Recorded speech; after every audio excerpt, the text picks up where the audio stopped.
ಕಥೆಯ ಬರೆದವನಾರು ಸಿಗಬಹುದೇ?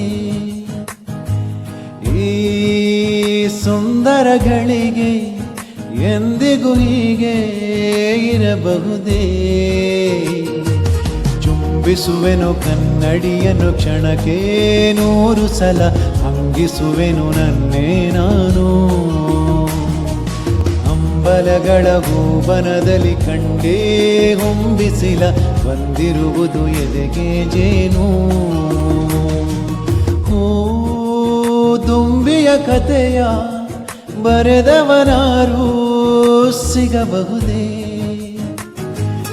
ಈ ಸುಂದರಗಳಿಗೆ ಎಂದಿಗೂ ಹೀಗೆ ಇರಬಹುದೇ?